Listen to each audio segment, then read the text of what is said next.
I'd like to introduce Diana Holland as an Assistant General Secretary of Unite, and for many years campaigned for unions to take a leading role in the struggle for disabled people's rights in the workplace, in supporting employment, as in opposing the closing of robot factories and in all workplaces, and indeed in recruiting unemployed disabled people into Unite's community branches.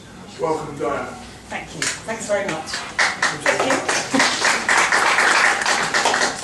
I'm really pleased to be here, and I have apologised for arriving late, but I did come from a meeting of the Shadow Business Secretary on the minimum wage and low pay, and I am absolutely delighted to say that although it was a cross-stakeholder group with representatives of business and unions and academia and Shadow Minister there, I have to say not one person suggested that disabled people should be paid less in the minimum wage. So I think that just shows how out of touch some people in government currently are.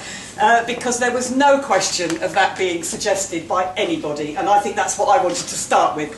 I'm really delighted to be here and to bring greetings for Disability History Month. I think that's a really important event that we now have on the calendar every year.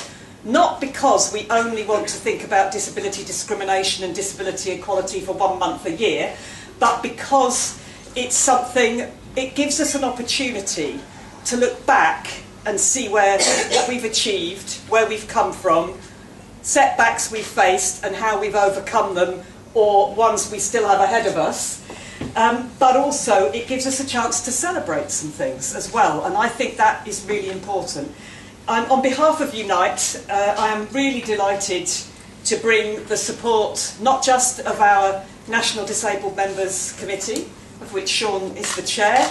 Siobhan, indeed, at the back there is our national officer, and I'm sure there are others in the room who are part of that support, but also of our Executive Council and the entire union, because we have policy and support of the whole union, and I'm really pleased that this year, with the theme that we have on war and impairment and social consequences of disablement and looking at how we link those issues, I'm really proud that Unite has agreed to support and sponsor in particular this year's activities.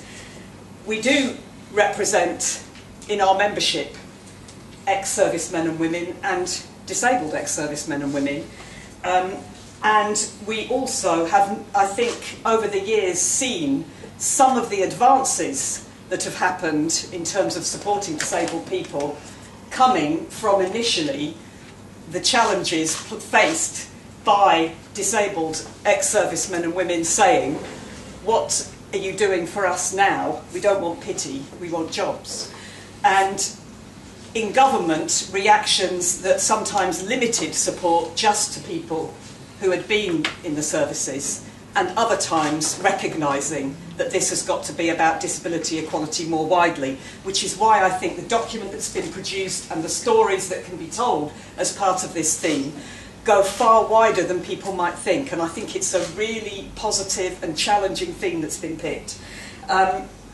So I wanted to highlight just a few things. I think some of the things that have come out around industrial training and supported employment had their origins in reactions to World War. The Disabled Persons Employment Act and the quota of employment of disabled people had its origins in 1944, not a coincidence, had its origins in recognising that there were going to be a lot of disabled people coming into the workforce after the war. And I certainly, when I first started organising and representing disabled people at work, the only bit of protection that there was the quota. And it is absolutely shocking that at that point it was supposedly unlawful to recruit anybody into a workplace that had more than 20 employees that didn't have 3% disabled people. And yet when, I think it was Lambeth Council, tried to enforce that, they were pilloried all over the press for being PC and over the top and everything else. All they were trying to do was comply with the law of the land. So there were very, very few prosecutions. Also, of course, it was about a quota rather than about equality. So we understand the limits of it, but at one time, that was the one bit of protection that we had in the trade union movement when we were trying to look at other bits of support that we could to support our corner and to fight it. I think also it was interesting that it was Anira Bevan who played such a really important part in the National Health Service, who played such a big part in making sure that that disabled persons quota wasn't just about disabled ex-service personnel, it was about everybody. Because we want jobs and opportunities for everybody. I know it sounds obvious, but if you've won support for something just on the basis of people who fought in the war, then it's another struggle to make sure it applies to everybody fairly. I think more recently, some of the debate that's happened around mental health impairment has been very driven by the impact of war and unrecognised and undiagnosed support that was required and not provided, leading to imprisonment, homelessness, and a whole range of family issues as well. So I suppose I think we need to learn from the past, and the message of Not Pity Jobs was a really powerful one, and more recently, Nothing About Us Without Us, I think is a really powerful message from the disability movement. And I think we have to, there was a time, certainly when we were fighting to say this disabled persons quota for all its limits should be being enforced. It's absolutely outrageous it was being ignored. We then moved on to the Disability Discrimination Act and then to the Equality Act of today. But at the same time as there was that positive move, there was also the beginnings of what we're facing now, of scapegoating disabled people, talking about benefits as dependency, rather than disability benefits being about independence and providing the opportunity to live an independent life and to have access to work.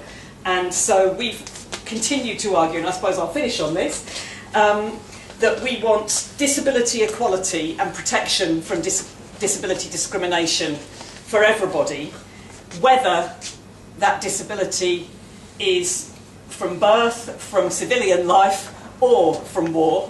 But we want the recognition to come because we've got a society that's committed to rooting out all forms of discrimination and making sure that all the barriers that exist for disabled people are removed. As people who are looking for strong voices of disabled people at the workplace, we've supported the role of disability champions, we support the role of union equality reps, and interestingly at the TUC this year, when there was a fringe meeting around union equality reps, it was really noticeable that it was disabled people who were the majority of the equality reps there, and the majority of the issues that were coming up at the time were about disability discrimination and disability equality.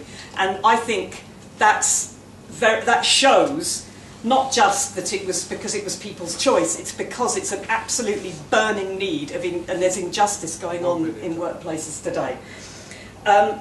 There's also, as I said, the whole issue of welfare state and disability benefits, and I think looking at workplace audits, reasonable adjustments, and recognising that benefits are about independence, not about dependence, and that access to work and supported employment are part of a choice so that disabled people can live the life that they want to lead. And the final point then is disability access, and that includes the trade union movement. We've got to look at what we're doing. We've recently been carrying out some deaf awareness training within the whole of the union. It's always a start. We can all do more. And I think if we can learn from the courage and the ability of people to speak out in the hardest possible times, then all of us can play our part in making it easier for people to speak out and creating workplaces and a society where disabled people can play the full part that they should. Thank you. Thank you very much.